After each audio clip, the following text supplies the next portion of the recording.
friends and family. My name is Alexis Taylor. I am your Afro News editor, back again with another edition of Afro News at Noonish. We are going to be discussing all the things that are in the paper this week.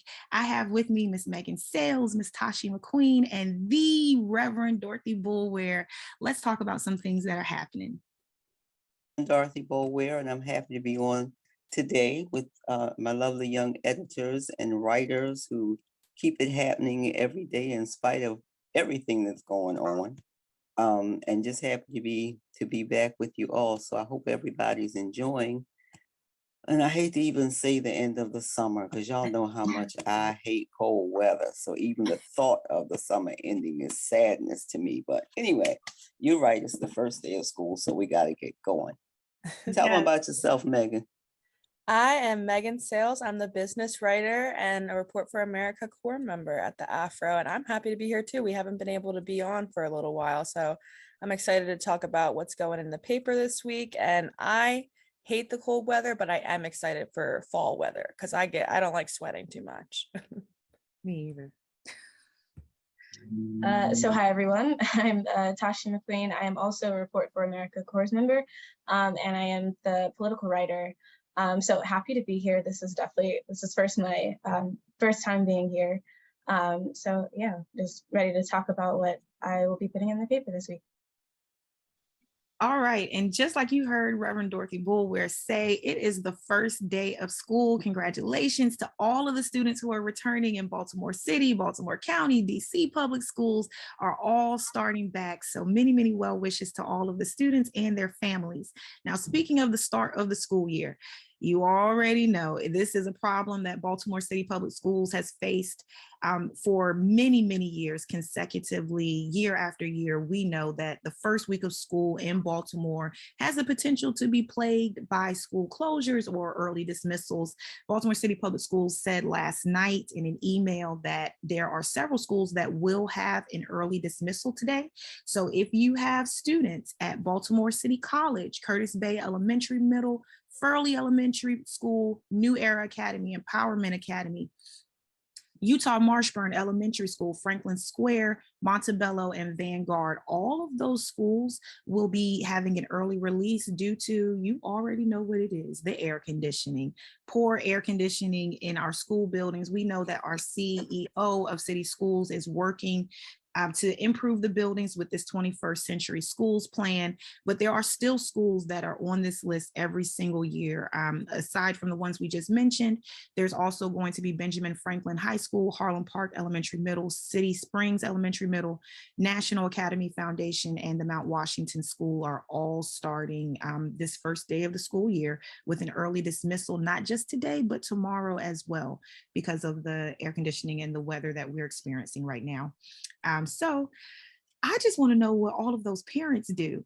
What do parents do? Tell us in the comments. What do y'all do when city schools or Baltimore County, DC, wherever you are, when they experience issues in this first week of school? How do you all adjust? Let us know. Tell us in the comments. So we will have coverage of all of the back to school events happening, all of the different students in their uniforms. Catch it in the Afro this week. All right, Megan, can you tell us what we can expect on the business page? Yeah, so on the business page this week, one of our stories, I really enjoyed this too, is about Factuality. It's a board game. So I got to speak with Natalie Gillard, who is the creator of Factuality, and she kind of worked in diversity, equity, inclusion for a little bit of her life, but she was kind of tired of the same old trainings that she would run, and even she had colleagues express that they were kind of tired of it too. It just seemed like the same old thing. And she also said it just didn't kind of feel genuine to her, some of the trainings and stuff. So she decided she was going to create a board game and kind of gamify diversity, equity, inclusion training. So Factuality is basically a board game that is a 90-minute crash course on the structural inequalities in America. And so it's kind of rooted in the history of America. Redlining is a big part of the conversation, but basically players they have to choose an identity that's different from their own. And they range in different kind of groups from whether you're a part of the LGBTQ plus community, whether you are Black, whether you have a disability, the characters are just all different. You have to choose something different from your identity. And basically you play the game as that character, and you see how different things and different systems and structures in the US kind of will put you at a disadvantage, and how that can affect your life.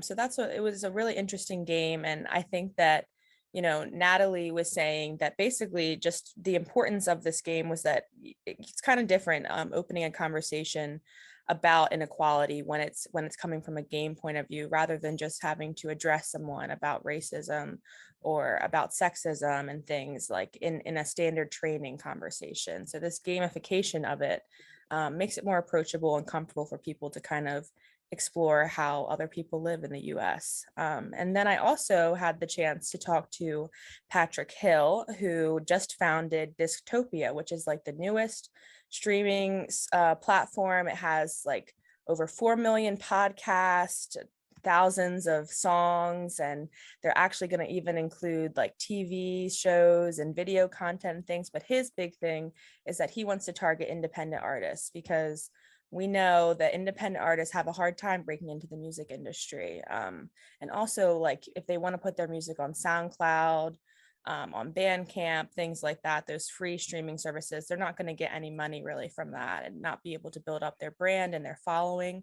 So he is targeting independent artists so that they can kind of use that as their launching pad for their career. He's also, not only is he hosting like their content and things like that, the team at Dystopia is also educating them on how to market their music, because Patrick was saying that basically once you become a creator, whether that's a musician, a podcast host, you kind of become an entrepreneur as well, because you have to be able to build a following, build a brand, market to all of these different audiences, and get people to really buy your product. So they're really big on education as well. So definitely check those out in the paper. And then also tomorrow we have an episode of Pleasure Doing Business with You coming out. It's featuring Kenley's Blooming Readers. Kenley is an 8-year-old. She is from Baltimore, and she has started making rainbow loom bracelets and selling them to people so that she can sponsor kids that struggle with reading in her school. So she can, she's already sponsored one kid this semester. She's sponsoring one kid this school year. And she worked with her principal. The principal is choosing like which kid needs it the most, and they're going to be able to use the money that Kenley's raised to buy into like a literacy program and things, because Kenley used to struggle with reading when she was younger. So she started this business to help other kids. I am so excited to read about both of those, Megan. I actually have had the opportunity to play Factuality, so I'm really excited. We were working with YouthWorks maybe a couple of summers ago, a couple of years ago, and Nicole came in and we played Factuality as a staff. And I'm telling you, like, it really puts things into perspective for you. You know, you might, if you're a man, you might pick up a piece for a woman, and there goes some of your pay, because there's a pay gap. If you are a white woman, you might pick up a card for the Muslim woman or for a Black man. If you pick up that piece for the Black man, you already know you just increased your chances of interacting with the criminal justice system. And so it's just things like that that you don't think about if that's not your day-to-day experience. And then it's incorporated in a game format. So it does lighten the mood when it comes to professional development. So all of you corporate people out there, if you're looking for a fun way to do inclusion and diversity training, Factuality is the way to go. And I'm also excited to read about the music article. I have some friends who could benefit from that. All right, Tashi, tell us what's going on. What will we see from the politics page? So we'll have the sheriff's story, which is highlighting the new sheriff that is in town. So we have Sam Cogan, who recently beat the incumbent, who was John Anderson, who's been around for 32 years in Baltimore City. He beat him by, well, it's 51% Sam Cogan and 48% John Anderson. So yeah, this could be considered a loss. This could be considered a win, but it is very important. We believe that it's very important that we get out and vote this coming general elections in November, because the sheriff's position is very important. They are like one of the highest elected officials when it comes to the law enforcement. And, you know, if we want to have that say, we want to have that better Baltimore, we want to, like, you know, feel safer on the streets, have that voice in office. We want to make sure that we're going out and voting.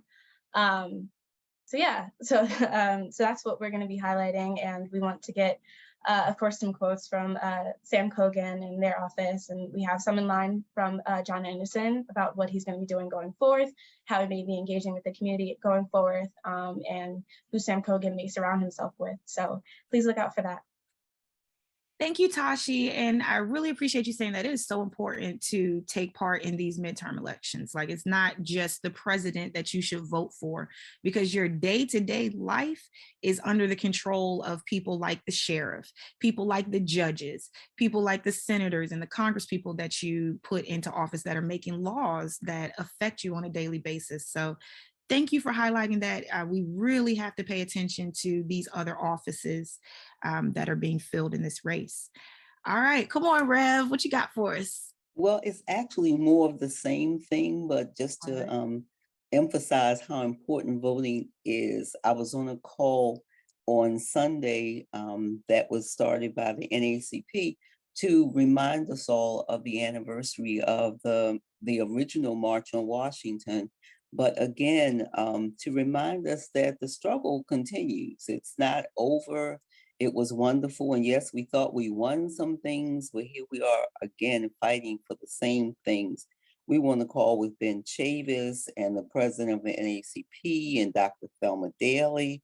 And they were all reminding us that this midterm, we've got to pay attention to it. We've got to find out which seats in Congress we could lose, which ones we need to win, so that we have a better fight when we do fight in Congress, because we seem like we're on the way and then something gets in the way. So it's important to remind everybody to vote. And, you know, just don't take people's words for it when they say they vote, because sometimes they say it and it's really not true. If you can give somebody a ride to the polls, if you can encourage them to register beforehand so there's not a lot of drama when you get there, whatever it takes. But we need to be mindful that as well off as we think we are, we have a long way to go still. Like you were saying about the game, I like that. I'm gonna have to get that game. You know, women live differently than men, and Black women than white women, and all of that. So that was an interesting reminder. So whatever you can do about that. And not this week, but coming soon, there's going to be yet another special edition. So we want to give you a heads up that the special edition for September will be about real estate. Everything you can think about, everything you want to learn about real estate. Stay tuned for it. Thanks, All right. Alexa. Thank you. Thank you, Rev, for those updates. All right, people, you see what's coming out in the paper. Make sure that you have your subscription. If you do not have a subscription to the paper edition, make sure that you go to afro.com and you sign up to make that happen. All right. Thank you, everyone. And we'll see you next Monday.